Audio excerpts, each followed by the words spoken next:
Hello everyone.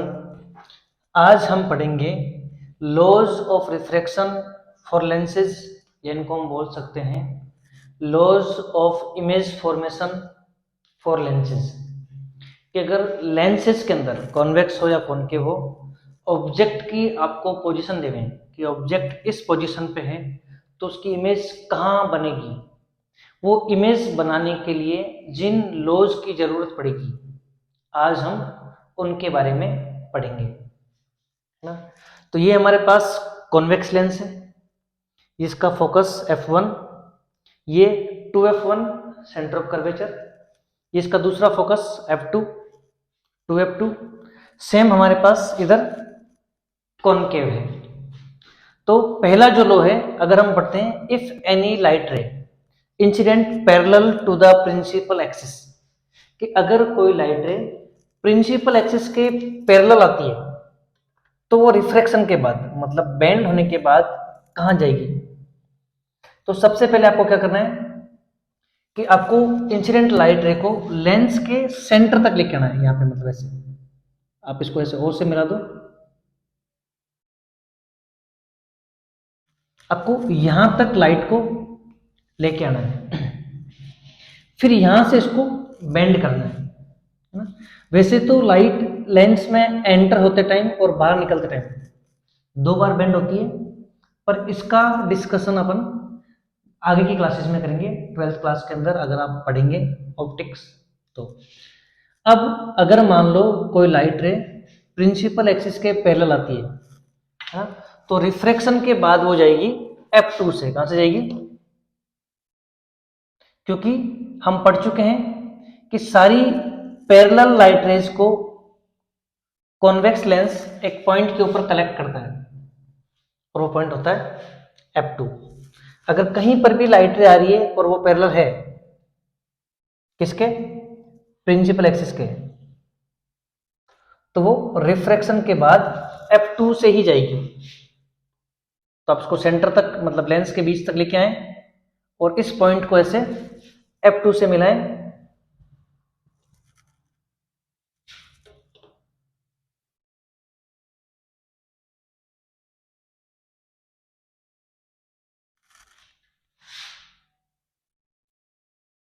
ठीक है,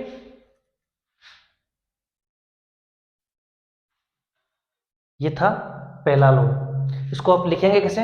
if any light ray incident parallel to the principal axis, इसके लिए कॉनकेव के लिए, सॉरी कॉन्वेक्स के लिए,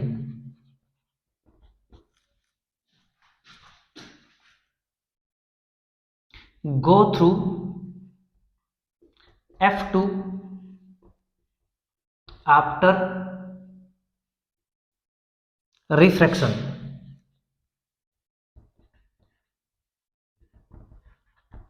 क्या लिखेंगे हम? If any light ray incident parallel to the principal axis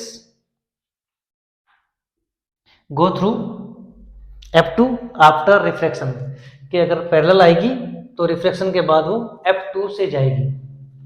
पर अगर यहीं पर भी अगर अपने पास ये होता, मान लो इसके लिए भी मैं एक सेंट्रल लाइन ड्रॉ कर देता हूं कि आपको जहां तक इंसिडेंट लाइट रे को लेके आना है। ठीक है, अब मान लो कोई लाइट रे यहां पर पैरेलल आ रही है ऐसा,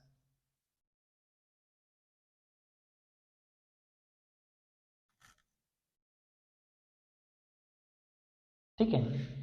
तो कॉनकेव लेंस की प्रॉपर्टी क्या है कि कॉनकेव लेंस जो होता है वो लाइट को स्प्रेड करता है, पर वो स्प्रेड लाइट जो होती है वो ऐसी डायरेक्शन में होती है, अगर वो पैरेलल है तो ऐसा लगता है कि वो f1 से आ रही है।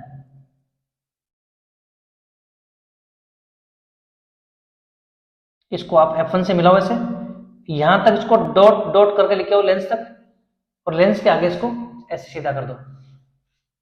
मतलब जो लाइट रे आई वो ऐसे बेंड होगी, पर अगर यहां से आप देख रहे हैं तो आपको लगता है कि ये लाइट f1 से आ रही है। इसको आप लैंग्वेज में कैसे लिखोगे? कॉन्वेक्स की जगह कॉनकेव के अंदर if any light ray incident parallel to the principal axis go through f1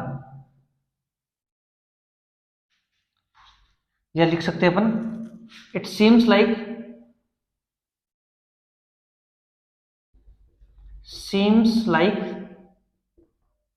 going through F1, है ना। ऐसा लगता है कि वो F1 से आ रही है, पर ऐसा होता नहीं है।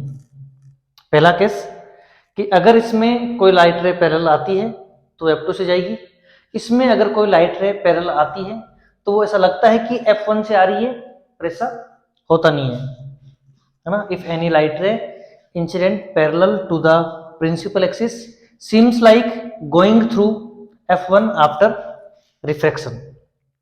अब अपन बात करते हैं सेकंड लॉ की, है ना। आप इसको पॉज करके आराम से ढंग से डायग्राम ड्रॉ करें, है ना।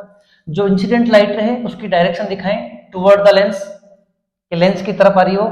जो रिफ्लेक्टेड लाइट रेज हैं उनकी डायरेक्शन शो करें, ताकि आप डायग्राम को देखते ही बता सकें कि लाइट रे किधर आ रही है किधर जा रही है ना। आपको लैंग्वेज की जरूरत नहीं पड़नी चाहिए, है ना, जब आपने डायग्राम अच्छे बना रखे हो तो। अब सेकंड की बात करते हैं अपन, इसका उल्टा लो जो है कि अगर मान लो लाइट रे जो है वो F1 से आ रही है,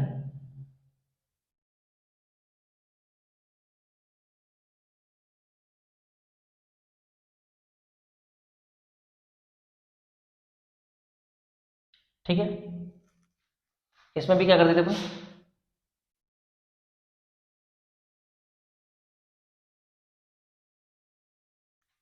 सेकंड लॉ,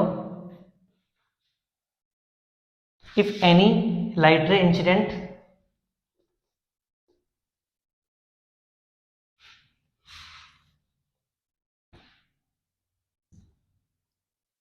इसके अंदर तो कर देते अपन थ्रू F1, अगर F1 के अंदर से कोई लाइट रे इंसिडेंट हो रही है, मान लो ये लो यहाँ पे ये लाइट रे आ रही है, इसका जो पाथ है वो F1 के अंदर से है, ठीक है। तो ये रिफ्रैक्शन के बाद जो है वो पैरेलल हो जाती है,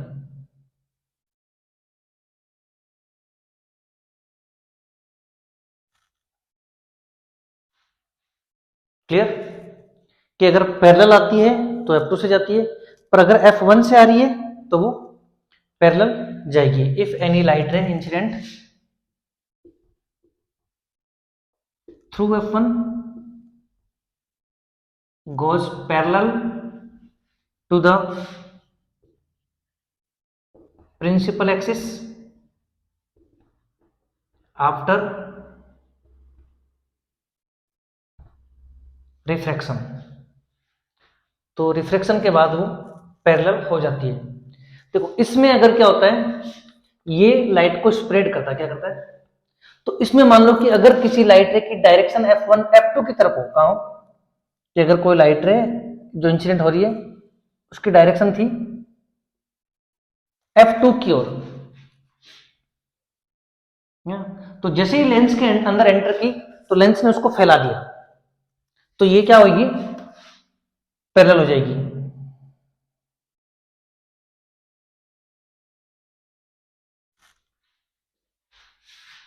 है ना। तो कॉनकेव के लिए अपन क्या लिखेंगे, if any light ray incident toward F2 goes parallel to the principal axis after diffraction, clear. तो ये हो गए हमारे पास दो लॉज। तीसरा लॉ क्या है, ये था अपने पास सेकंड लॉ, है ना। टूवर्ड F2 की जगह थ्रू F1 करते ही कॉन्वेक्स का हो जाएगा, टूवर्ड F2 करते ही ये कॉनकेव का हो जाएगा, क्लियर। बस आपको इतना ध्यान रखना है कि अगर पैरेलल आएगी तो F2 से जाएगी, F1 से आएगी तो पैरेलल जाएगी। इसमें पैरेलल आएगी तो F1 से ऐसे बेंड होगी और F2 की तरफ जाएगी जो पैरेलल हो जाएगी। अब अपन पढ़ते हैं थर्ड लॉ, कि अगर कोई लाइट रे ऑप्टिकल सेंटर पे आ रही है डायरेक्ट, तो क्या आएगा,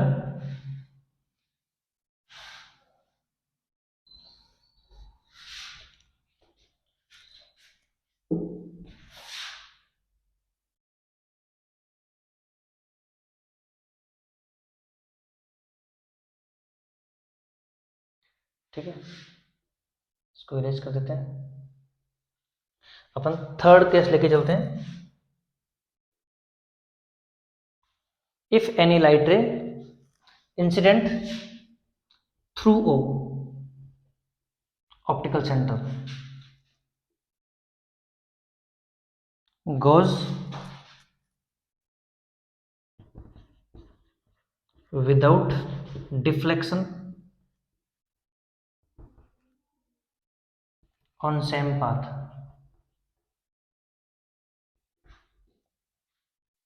अगर कोई लाइट रे ऑप्टिकल सेंटर से होती हुई आ रही है तो वो बिना बेंड हुए हुए डायरेक्ट पार हो जाती है।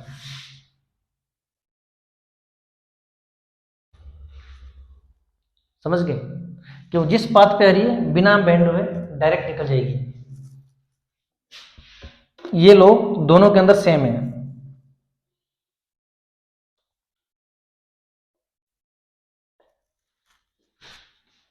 If any light ray incident through O goes without deflection on same path, है ना।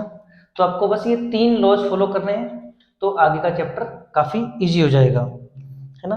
अगर आपको इमेज फॉर्मेशन के लॉज पता होंगे तो इमेज फॉर्म आप इजीली कर पाएंगे, है ना।